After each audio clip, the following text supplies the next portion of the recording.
Welcome back to my channel. আমি অনু নতুন একটি ছোট্ট ভিডিওর সাথে আবারও চলে এলাম তোমাদের সামনে। আজ হলো মঙ্গলবার, ঘড়িতে এখন বাজছিল সকাল 8টা। আজকে এখন থেকে তোমাদেরকে সঙ্গে নিয়ে ভিডিওটা শুরু করলাম। আশা করি তোমরা যে যেখানে আছো সুস্থ আছো, ভালো আছো। আমরাও বেশ ভালো আছি। তো চলো সকাল থেকে শুরু করে দেওয়া যাক সংসারের কাজকর্ম, যেটা আমাদের হাউসওয়াইফদেরকে রোজ করতেই হবে। তো বাইরের রৌদ্রটা মেঘলা মেঘলা থাকলেও গরমটা বেশ ভালোই আছে। তো যাই হোক, ঠান্ডা গরম সমস্ত ওয়েদারকেই মিলিয়ে মিশিয়ে সবাইকে সঙ্গে নিয়েই আমাদের দিন শুরু থেকে শেষ করতে হবে। তো চলো প্রথমে বাসি বিছানাটা সুন্দরভাবে পরিপাটি করে গুছিয়ে নিই। বিছানাটা গুছিয়ে নিয়ে ছেলেকে খাওয়াবো, বাকি রান্নাটা করব। কিছুটা কমপ্লিট করেছি, কিছুটা হয়নি, সে রান্নাগুলো করব। গোটা পৃথিবীর কাছে আমি জানি শ্রেষ্ঠ নয়, কিন্তু আমি আমার স্বামী সন্তানের কাছে শ্রেষ্ঠ একটা সম্পদ। আমি না থাকলে হয়তো ওরা জীবনে অনেক কিছুই করতে পারবে না, হয়তো বা ওদের পথ চলাটা অনেকটাই কঠিন হয়ে যাবে। কারণ স্বামীর কাছ থেকে যতটা ভালোবাসা পাই, ছেলের কাছ থেকেও কিন্তু ঠিক ততটাই ভালোবাসা পাই, বা তার থেকে বলতে পারো বেশি। এতটুক একটা দুধের বাচ্চা আমার গায়ে যদি একটা আঁচড়ও লাগে না, আমার থেকে বেশি কষ্ট মনে হয় ওই পায়। যেখানেই থাকুক না কেন ছুটে চলে আসে মাম্মামের কাছে, মাম্মাম তোমার কি হয়েছে দেখি। যদি কখনো মন খারাপ করেও বসে থাকি তখন বলে, মাম্মাম তোমার কি হয়েছে, চুপ করে থাকো কেন। সত্যি এই এত বছরের জীবনে কি পেয়েছি কি হারিয়েছি তা জানি না, কিন্তু শ্রেষ্ঠ একটা সম্পদ আমিও পেয়েছি, সেটা হলো আমার সন্তান। ওদের কাছে যেমন আমি শ্রেষ্ঠ একটা সম্পদ, ওরাও আমার কাছে শ্রেষ্ঠ একটা সম্পদ। ওরা ছাড়া তো আমার পৃথিবীতে আর নেই বলতে কেউই নেই। চেষ্টা করি সবসময় সবাইকে একসাথে নিয়েই হাসি খুশিতে থাকার। একটা সংসারে থাকতে গেলে টুকি নাটি ঝগড়াঝাটি এ সমস্ত কিছু তো লেগেই থাকবে। যেমন একসঙ্গে অনেক কয়েকটা বাসন যদি রাখা যায়, বাসনগুলোর মধ্যেও কিন্তু টুকটাক আওয়াজ হয়। প্রত্যেকটা সম্পর্কর মধ্যেও ঠিক তেমনই হয়। একসঙ্গে থাকতে গেলে পরে টুকটাক একটু মাঝে সাঝে হয়। তো সমস্ত কিছুকেই মানিয়ে গুছিয়ে নিয়েই আমাদেরকে চলতে হয়, প্রত্যেকটা মানুষদেরকে নিয়েই। আর যারা মানিয়ে গুছিয়ে নিয়ে চলতে পারে তারাই জীবনে কিন্তু সঠিকভাবে থাকতে পারে। কারণ জীবনে দুঃখ কষ্ট এইসব আসবে যাবে, এসব তো একটা খেলা। এসব প্রত্যেকটা মানুষের জীবনেই এসেই থাকবে, যেই থাকবে। তা বলে কি হার মেনে পিছু পা এগোবো, সেটা কখনোই না। সবাইকে নিয়ে হাসি খুশিতে সারাটা জীবন এইভাবেই থাকতে চাই। যতটা দিন আমি আছি, যতটা দিন ওরা আছে, যতটা দিন এই পৃথিবীতে আমরা সবাই জড়িয়ে আছি, প্রত্যেকটা মানুষই কিন্তু চায় জীবনের শ্রেষ্ঠ সম্পদটাকে আগলিয়ে রাখতে। কখনো কখনো কেউ সেটা পারে না, নিজের ভুল ভ্রান্তে। কখনো কখনো কেউ কিন্তু সেটা আগলে রাখার চেষ্টা করে, কারণ সে জানে এটা আমার জীবনের শ্রেষ্ঠ সম্পদ, এটাকে ছাড়া আমি এক পাও চলতে পারবো না। তো চলো সকালবেলা অনেক গল্প করে ফেললাম। ছেলেকে খাইয়ে ওকে খেলনা দিয়ে চলে এলাম রান্নাঘরে। মঙ্গলবার মানে বুঝতেই পারছো, নিরামিষের দিন। আজ রান্না করব পনিরের তরকারি। তো প্রথমে ছেলের খাবারটা করে নেব। সমস্ত সবজি দিয়ে পনিরের তরকারি করব। সবজির মধ্যে আছে আলু, গাজর, পেঁপে, পটল, আর মশলার মধ্যে 1 চিমটি লবণ, হলুদ, একটুখানি জিরের গুঁড়ো, একটুখানি আদা।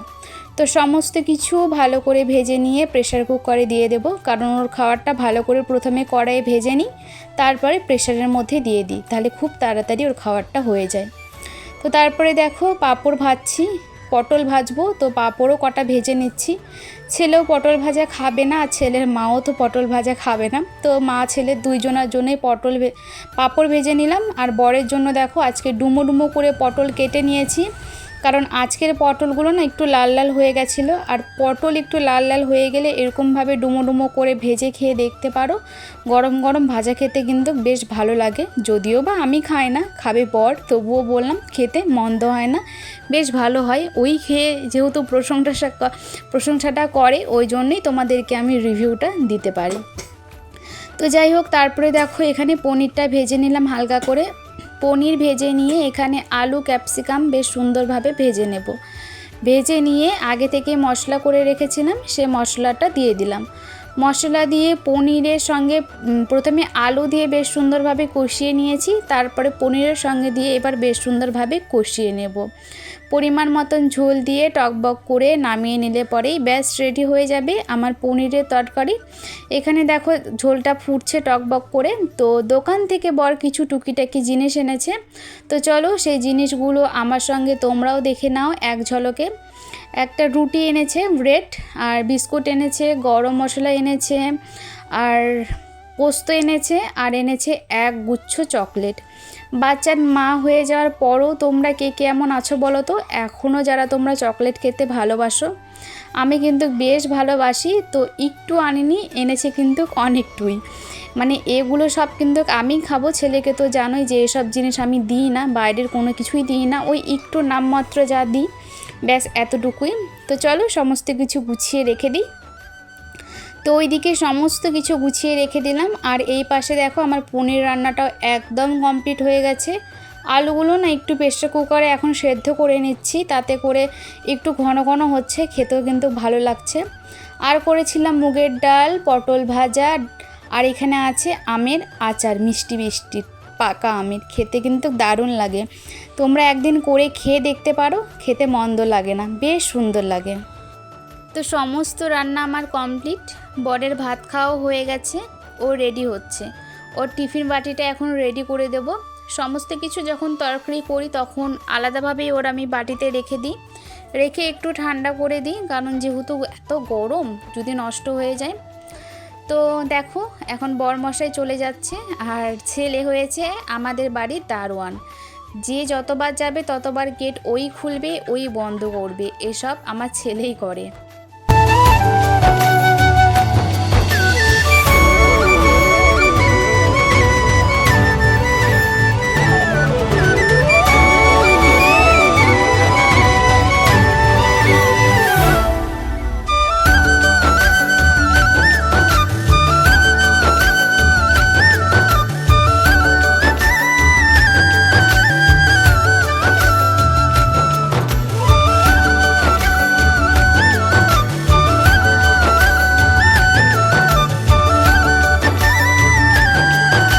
তোমাদেরকে তো বলেছিলাম বর অফিসের জন্য বেরিয়ে গেছে, কিন্তু বর না বাড়িতে ফোনটা রেখে চলে গেছিলো।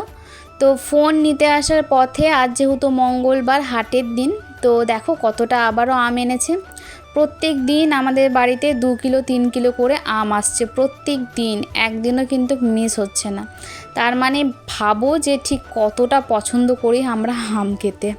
তো যাই হোক, এখানে আমটা রেখে দেবো। আর এখানে দেখো ছেলের জন্য একটা আম রস করে নিয়েছি। আগে না পিস পিস করে কেটে দিতাম, খেতো, কিন্তু এখন ওরকমভাবে না খেতে চায় না, তো রস করে একটু দিই। সিজনের জিনিস এখনই তো খাবে, পরে গিয়ে তো আর খেতে পারবে না। আর আমটা খেতে আমার ছেলেও কিন্তু বেশ ভালোবাসে। তো তারপরে ছেলেকে স্নান করানোর পরেও নিজেও স্নান করে চলে এলাম। যা গরম পড়েছে, স্নান করলে একটু স্বস্তি মনে হচ্ছে, যদিও বা পরে গিয়ে আবার ঘেমে সেই অবস্থা একই হয়ে যাচ্ছে, তবুও স্নান করার সময় একটু বেশ ভালোই লাগছে।